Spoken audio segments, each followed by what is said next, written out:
Well, let's take you back to Parliament itself now, where Monique Mortlock is standing by with the latest from there. Monique, hello to you again. I'm sure we'll talk about what the scene looks like behind you. No plumes of smoke, but let me just pick up there on what Aisha Ismail had to say. I'm not sure if you were able to hear in, but the suspect in court is the person found on the parliamentary precinct. It's going to bring into question over the next few days about security, the lack of security, and how this person ended up there, isn't it? Yes, and that's exactly why I'll be speaking to my next guest, security expert Aldred de Klerk. But before we get to him, we managed to get parliamentary spokesperson Moloto Motapo a little earlier, and he gave us an update of what we're seeing behind us. He said that, yes, it is quiet now, but the damage inside has worsened from about 24 hours ago. Let's just take a listen to Moloto Motapo explaining. Particularly this new assembly, National Assembly building, it has suffered tremendously the damage of fire, because this is where the fire has been raging for the past 24 hours or more than 24 hours. So you can imagine that there's been quite extensive damage. There are several floors that were not touched by the morning of yesterday, but now have been completely gutted. So the roof has been standing, but following the flare-up of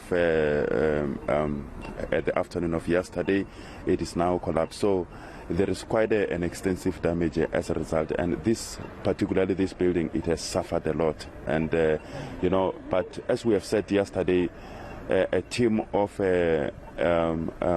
various experts in engineering field arrived yesterday at Parliament. Of course, they were delayed by this flare-up. However, they will continue during the course of today so that they can be able to give us an indication. I think the minister did say that by Friday, but with this delay that we have seen, obviously there will be some impact on that particular deadline. No doubt it's going to have an impact on that particular deadline as well. Monique, let's come back to you then and let's talk about this security issue, which I'm sure is going to get unpacked in more detail in court later this morning. Definitely. I'm speaking now to Aldred de Klerk. Sir, we were chatting about what came out of the various briefings by the presiding officers yesterday.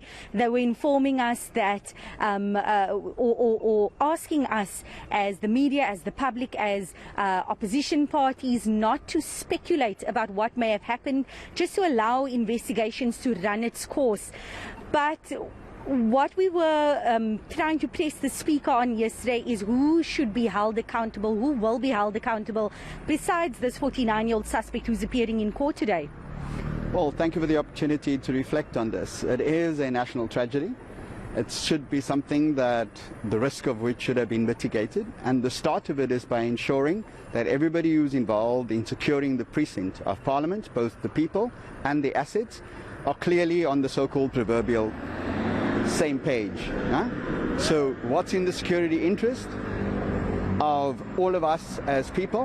How do we ensure that those objectives, ensuring that people are safe and that the assets are safe, is understood by everybody, and that everybody involved understands their role and their function? We expect that those who have responsibility for Parliament resides, I believe, in the office of the Speaker and the office of the Secretary of Parliament, that they lead on this idea of ensuring that all of us understand our respective roles and responsibility. That does not say per se that once that has been done, that there isn't vigilance, because complacency, fatigue, and sheer incompetence can undermine the best laid plans. So understanding who's responsible is actually an issue for an inquiry and an investigation. However, both that investigation should be led from the top, and it should be taken responsibility for from the top. in terms of saying, have I done what I needed to do to ensure that all of those who have roles and responsibility for protection, for policing and security at Parliament understand not only their respective roles, but actually understand our expectations of them and understand what it is that we're trying to do here when it comes to protection, security and policing of Parliament.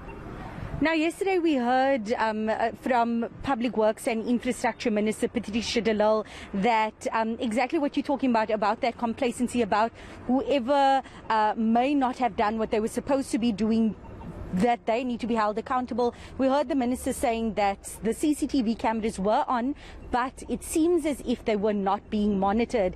And then we had the National Assembly Speaker, Nosiviwe Mapisa-Qakula, last night saying that it seems as if this one person that was arrested today, he might not be the only one involved, that there may be others involved, and they're not ruling out that possibility. So it seems as if there are many puzzles still, many missing puzzle pieces still to this, and although we're having all of these preliminary investigations being done this week, that more needs to be done in the coming months to address the overall security at Parliament and what is lacking here and why there were these gaps in the system.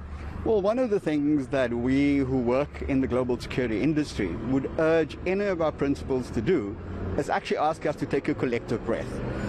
No statement should be made in public by anybody who's responsible, so no minister, no public official, unless they've actually sat down around the same table and understand the same facts. From that, certain assumptions are made, certain assertions can be made, and a certain consensus in terms of what's understood and what's not understood, what's known and what's known can be developed, because there was a candid sharing of information. I'm responsible for the security of the precinct. I give access to the tapes, for example. I share what had happened. I share the logs of people who were supposed to be working. The speaker comes and says, this was the plan. These were what we were trying to do over the time of being down, and everybody sits there. Part of the confusion that reigns is because everybody has a different take on this.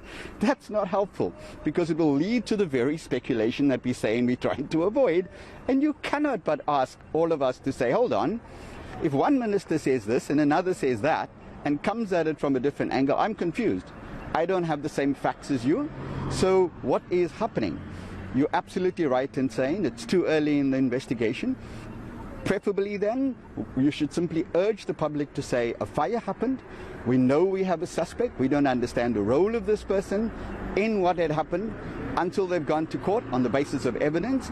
The judiciary will decide what happens to this person. For now, we need to concentrate on ensuring that the fire doesn't spread. Once we've done that, we will come back to you and take you into our confidence. It is that step of coming back that most of us don't trust. And that's the unfortunate thing, because we seem to have elected officials that sometimes renege on following through with their promises. And this is something that we have to address urgently.